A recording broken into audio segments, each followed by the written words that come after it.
viver apenas para comer, respirar, trabalhar, fazer sexo, socializar com as pessoas, é muito pouco para a gente dar sentido para a nossa existência. Nós, seres humanos, a gente quer mais, a gente quer um significado maior para esse período que a gente vai passar aqui nessa vida. Há quem acredite que haja uma continuidade para além dela, mas a gente tem a certeza que está vivendo essa vida e essa vida aqui é real, né, enquanto ela durar. E aqui eu vou trazer algumas dicas para você encontrar o sentido da tua existência, que é algo muito singular. Mas com as dicas que eu vou trazer aqui para você, talvez você consiga chegar mais próximo desse sentido pessoal. Existem dois pilares que a gente precisa olhar, que é o pilar da individualidade e o pilar da coletividade. Ambos são influenciados pelo outro mutuamente. O pilar da individualidade, ele é construído a partir da coletividade. A gente aprende a ser quem a gente é a partir do momento em que a gente sai ali do útero da nossa mãe e entra em contato ali com a placenta social, que vai dar forma para a nossa identidade. Então o coletivo, ele vai influenciar você. Antes de você ter noção de que você é um ser singular, quando você era bebezinho, você não sabia a diferença entre você e o mundo. Era tudo ali misturado. O peito da mãe ali era uma extensão sua, dentro da sua consciência. E aí, a partir de vários fatores, você vai se percebendo como um ser separado do todo, né, do restante do mundo, separado da sua mãe, separado, né, dos outros cuidadores, e vai construindo o que a gente chama de identidade. E a coletividade, ela é formada por vários indivíduos. Então, tanto a coletividade influencia na individualidade, quanto a individualidade influencia na coletividade. Só um parêntese.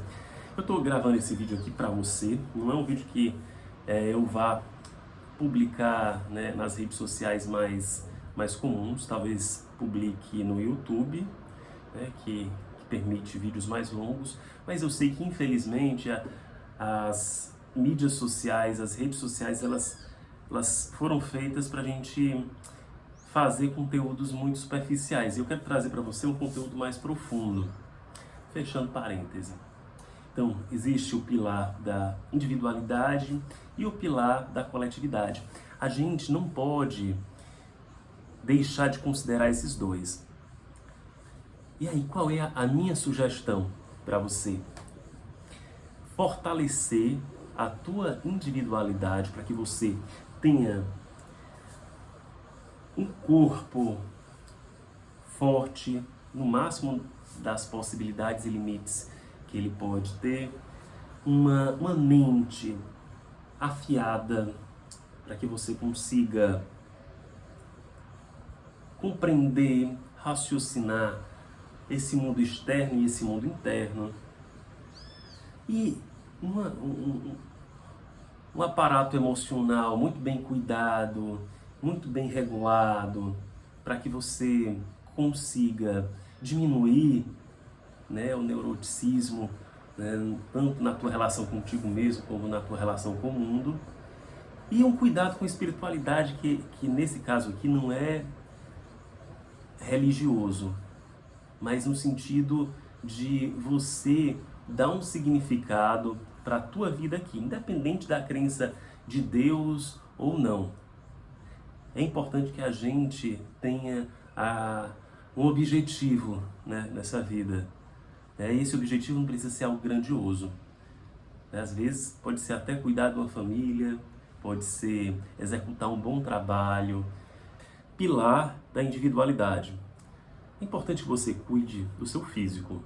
É importante que você, dentro das possibilidades e limites, porque cada pessoa tem um corpo diferente, uma história de vida diferente, uma genética diferente, mas a gente pode cuidar para que esse corpo seja o mais saudável possível. Uma boa alimentação, dentro das possibilidades e limites que também, né, que a vida nos dá. Um bom condicionamento físico, um cuidado, né, com a nossa aparência. Tudo isso é importante porque o nosso corpo é essa matéria concreta que faz com que a gente mova as coisas, né, de lugar, que a gente transforme a nossa realidade e a realidade do mundo. O segundo ponto a ser olhado nesse pilar da individualidade é o desenvolvimento intelectual. É importante você trabalhar o teu raciocínio dentro das possibilidades e limites também que o teu corpo e a tua mente tem naquele momento, para que você consiga se desenvolver cada vez mais. Fazer boas leituras, fazer exercícios de raciocínio lógico, de desenvolvimento da memória, o básico. Buscar conhecer, né? Estudar teorias, ler literatura, fazer com que a sua mente, tanto numa perspectiva de conhecimento concreto sobre as coisas, como também o desenvolvimento da imaginação, da ludicidade, através de jogos que façam com que a sua mente ela consiga se manter sempre ativa e com a capacidade de amplitude cada vez maior. Um terceiro ponto é o cuidado emocional. E esse é um dos que geram mais problemas. A gente, ao longo da vida, a gente passa por diversas porradas que a gente sofre porque o mundo ele não é perfeito, a coletividade não é perfeita e a gente vai sofrendo micro e macro violências ali no cotidiano, ao longo do nosso desenvolvimento, violências essas que a gente nem percebe muitas vezes, e isso vai fazendo com que a gente vá reagindo ao mundo, a nós mesmos, de uma forma que nos prejudica, de uma forma desregulada. Então o processo é de você compreender a si mesmo, que não é numa perspectiva intelectual apenas. O intelecto ele vai ajudar no emocional, mas ele não é suficiente. É preciso que você, dentro aqui das tuas emoções, você consiga criar um ambiente seguro, um aprendizado novo. Muitas vezes a gente fica ali num estado de alerta, achando que há um perigo constante, e a gente começa a entrar na lógica do ataque, né, da defensiva nas nossas relações. Às vezes alguém diz um A, mesmo que a gente tenha interpretado corretamente, a gente reage de uma forma muito intensa, ou às vezes a gente interpreta até errado o que o outro fez ou disse, porque a gente está ali, né, com os nossos traumas ali ativados. E esse processo de autorregulação, você pode conseguir através de um processo de terapia com um bom profissional. Você consegue, junto com isso, buscando meditar, refletir sobre você mesmo e se afastar de distrações que te afastam dessa conexão profunda consigo mesmo. Que distrações são essas, Norberto? As distrações, hoje em dia, na nossa época, elas são bem maiores. A gente tem ali as redes sociais que fazem com que você perca um tempão ali, deslizando o dedo. Enquanto você está deslizando o dedo e acessando vários estímulos, você não está entrando em contato consigo mesmo. Você está ali se distraindo, porque às vezes entrar em contato consigo mesmo dói. É por isso que muitas pessoas, quando vão para um processo de psicoterapia, às vezes elas entram numa crise. Poxa, eu vou ali para melhorar e no começo do processo eu entro ali num desconforto, aí às vezes primeiras sessões começa a faltar, porque está se confrontando com algumas coisas, o terapeuta está apontando as contradições, apontando ali as incoerências, e a pessoa, ela não quer entrar em contato com aquilo, né? A distração, esse processo, buscar os prazeres que fazem com que a gente distorça, né, a nossa capacidade de perceber a si mesmo, vai puxando a gente e cada vez mais a gente vai se afastando desse contato profundo que é necessário para que a gente possa se autorregular e ter as emoções assentadas. Um outro ponto é o desenvolvimento social. A gente vive em sociedade, aqui a gente já está entrando em contato ali com a coletividade, mas ainda olhando para um ponto individual, que é o eu em relação ao mundo, em relação às outras pessoas. As pessoas, elas não são iguais a gente. As pessoas, elas não estão no mesmo nível de consciência que a gente. As pessoas não têm os mesmos valores, os mesmos gostos, e não necessariamente são melhores ou piores, apenas são diferentes. E às vezes a gente, às vezes o outro, quando entra em contato com a diferença, e se não tiver ali os outros pontos, né, do desenvolvimento intelectual ampliado, do desenvolvimento emocional ali assentado, né, quando entra no social ali geram alguns problemas, não consegue lidar ali com a alteridade, com o outro que é diferente, radicalmente diferente de mim, e aí, né, os conflitos surgem. E é preciso ter uma capacidade intelectual para entender ali os limites do outro, saber ser esperto. Nem tudo a gente pode falar, nem tudo a gente pode colocar ali no social. A gente precisa ser estratégico na relação com o outro. Por mais que a gente às vezes tenha uma consciência do que a gente entende como certo, na relação com o outro, a gente precisa escolher quais são as batalhas que a gente quer travar. E nem sempre a gente consegue fazer isso porque o desenvolvimento ali intelectual e emocional não estão ali ok. Às vezes há uma necessidade de afirmação, de mostrar que está certo, e no final das contas não gera mudança nenhuma.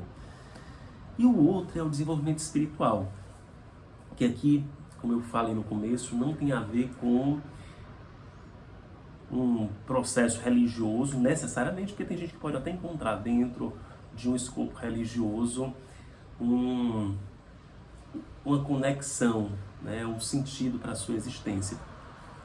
Mas algumas pessoas encontram dentro de um espaço de militância política um lugar de espiritualidade. Tem gente que encontra em um lugar de uma postura ali no mundo, né, de valores que ela cultiva, a sua forma de entrar em contato com a espiritualidade. Que é essa noção de que a gente faz parte de um todo, que é muito maior, né, do que tudo que existe, né, do que todas as partes que o compõem, e nesse sentido ter esse pulo ali para a coletividade, né, entender, olha, eu faço parte desse todo, eu sou responsável por ele, e aí a gente entra ali no cuidado com a coletividade. Vamos agora para o outro pilar, pilar da coletividade. A gente, é um posicionamento meu, e eu te convido a refletir sobre a possibilidade de também enxergar a vida assim. Eu entendo que a gente tem uma obrigação de tornar esse mundo melhor do que ele já é. Não apenas deixar ser influenciado, receber, mas ativamente fazer com que a nossa vontade de construir um mundo melhor, mesmo depois que a gente morrer, isto ali, mesmo que seja num contexto pequeno, dentro de um contexto familiar, dentro de um contexto de um ambiente de trabalho, ou até mesmo dentro de um ambiente religioso, a gente tem a capacidade de fazer com que a nossa vontade interfira naquele coletivo. fazendo com que aquilo que foi conservado culturalmente, que é bom, se mantenha, e aquilo que não serve mais, porque a gente recebe dos nossos antepassados, tanto numa perspectiva genética como numa perspectiva cultural, muitas coisas bacanas, mas também a gente recebe algumas coisas que são ruins. A gente vê aí, por exemplo, a reprodução do racismo, da LGBTfobia, né, do machismo, das discriminações diversas. Tudo isso a gente aprende ali com os nossos antepassados. E se a gente entender, a vida é assim mesmo, eu vou reproduzir isso, ou entender que o que você recebeu, o que as pessoas já lapidaram, já está bom o suficiente, você não ativamente exercer a tua vontade para transformar a realidade, você vai estar também aqui passando apenas um período aqui nesse caminho sem utilizar o máximo da tua capacidade enquanto ser humano. A gente tem condição de, para além de receber, a gente entregar. E essa entrega eu vou influenciar a cultura, eu vou influenciar o mundo, mas de uma forma estratégica. Lembra que eu falei da importância da autorregulação emocional para a gente lidar com o social, o indivíduo lidar com o social? A gente não pode nem bater de frente a todo momento, né, e comprar batalhas que a gente já sabe que vai perder, mas a gente pode ser estratégico. A gente pode ser estratégico e aos pouquinhos a gente ali, em doses homeopáticas, a gente vai construindo um mundo melhor, pelo menos 0,01% melhor do que a gente recebeu. E aí é preciso que a gente cuide. Vamos pensar aqui os pontos que eu trouxe lá para o individual. Que a gente pense em um cuidado físico com o mundo, com a natureza, cuidar para que a natureza ela esteja bem, para que as gerações futuras elas encontrem um mundo que seja ecologicamente bem cuidado, né, sem tantos problemas ambientais, que a gente tenha um desenvolvimento intelectual, no sentido de o indivíduo ele recebe o conhecimento, né, mas na tua responsabilidade com o pilar da coletividade você pode trazer algo novo para o outro, como eu estou fazendo aqui. Aqui é a minha contribuição aqui para você, no sentido de trazer algo, né, que foi aqui lapidado por mim e trazer isso para você, para que você receba, melhore mais ainda, né, porque a gente vai estar sempre ali nesse processo de melhora. Espero que o que eu estou entregando para você te ajude no teu processo de lapidação pessoal e que você lapide mais ainda a ponto de conseguir transbordar e entregar para o outro. Um outro ponto é o social. Quando eu estava falando do social ali, no pilar da individualidade, eu estava falando da relação do indivíduo com as relações sociais que ele está ali compondo. Pensar no pilar da coletividade, né, no ponto social, é construir um mundo em que você faz parte, em que eu faço parte, um mundo que seja melhor. Como é que a gente pode se relacionar melhor? Que regras a gente pode construir aqui juntos para que a gente conviva bem, para que a gente tenha uma melhor qualidade de vida? E numa perspectiva espiritual, em algum nível, sem proselitismo, sem querer forçar o outro a adquirir sua crença, influenciar o outro com seus valores e fazer com que esse outro ele melhore os valores que você entregou para eles e também transborde para as gerações futuras. Em síntese, o que eu trouxe aqui é que é importante você olhar para esses dois pilares da tua vida, o pilar da individualidade e o pilar da coletividade. Como dois pilares que vão sustentar aí a tua vida nessa existência e te ajudar a encontrar o teu sentido pessoal. né, o teu sentido pessoal, o sentido da tua vida que é singular aqui, né, nessa terra, nesse período de tempo que a gente está vivo, dentro, né, dessa identidade que você tem hoje. E eu espero que esse vídeo ele te ajude a refletir sobre a tua existência aqui, nesse período de tempo, né, que você vai estar vivo, que eu vou estar vivo, que nós estaremos vivos aqui.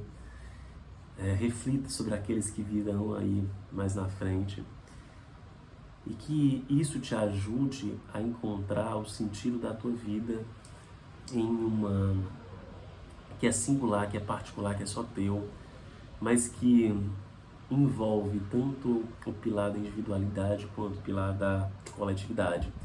Um abração grande, viu? Até breve.